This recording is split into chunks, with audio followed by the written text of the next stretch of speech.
Hello fellow gardeners. Well, this video is coming about the 1st of April somewhere is when you should be seeing this.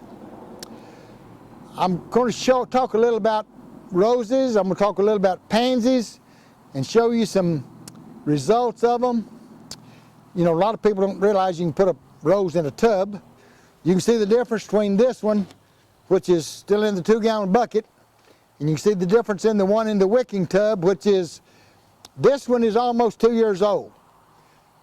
I've grown it from this size to that size and from planted in this fall, and next spring it will make it this big by the middle of the summer. So if you like roses and you want to take care of them a lot easier, just put you one of these over in a tub like that, and it won't be no time, it'll be up like this.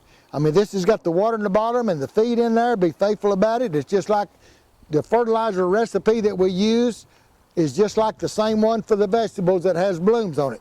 If you want blooms, when it gets to growing a little ways, you put the master blend in there with the high center number and high last number, and you are going to see these roses grow. They will make you a beautiful flower. These tubs are not just for vegetables. They are for the fruit trees like blueberries, bushes, blackberry bushes. I'm going to tell you that them blackberries will do wonder in these tubs. Blueberries will too, except you have to fertilize to keep the pH down. So you have to put a half a cup of vinegar in this tub twice a year, or sulfur. You can use dusting sulfur, powdered sulfur. Use a half a cup twice a year in that tub, fall and spring, and you will see the blueberry grow like crazy. Okay, we're going to go talk about some pansies, so we'll be back with you in just a minute. Hello fellow gardeners. We talked about the roses down there a little bit ago. Now then we're up here talking about the pansies. Now let me tell you, we planted these last fall. They were blooming solid and pretty like this, only bigger than this. We got that hard freeze. It got in the teens or single digits, and it froze these things down to the ground. And so we had to go for about a month and a half with them looking bad, sad. But I told Judy, I said, just leave them, we'll leave them alone. They'll be back up. Now that was back in January. Now here it is, we're at the 1st of April, and you can see what these are looking like. Now, let me tell you what I did, because some of those things died completely out. There was spots that was dead, where it froze completely down. I've stuck, see here's petunias. There's petunias, here's red petunias right here. Here's red petunias that we put in. I put some petunias and some dianthus. These are all pansies come back from the deal. Here's a dianthus, a red dianthus, or the white dianthus up there. There's a white petunia. I just plugged the holes in with dianthus and petunias. You can see what a gorgeous tub we've got. Look at these here blue pansies. Isn't that something? Anyway, we love these flowers. And there's a white one over there on the side right here. Yeah, this white one up there, and here's a white one here. But anyway, I'm just saying, if you have pansies in your tubs and it froze some of them out, you can't get pansies to replace them, put your petunias and your dianthus in there.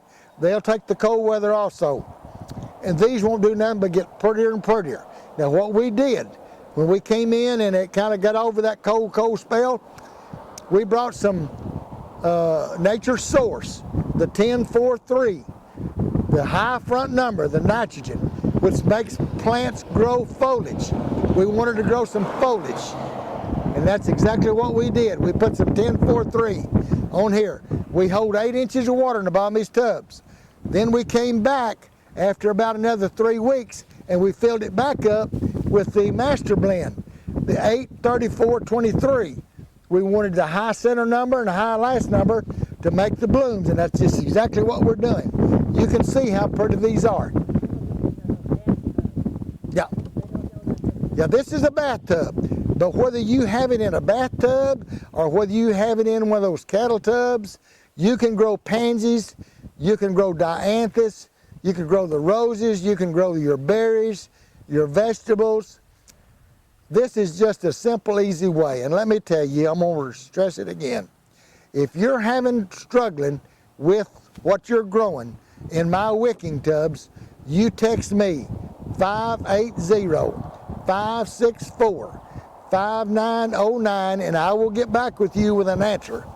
I mean, I'll try to help you even if you don't use what I'm recommending you to use, but we can try to help you with it.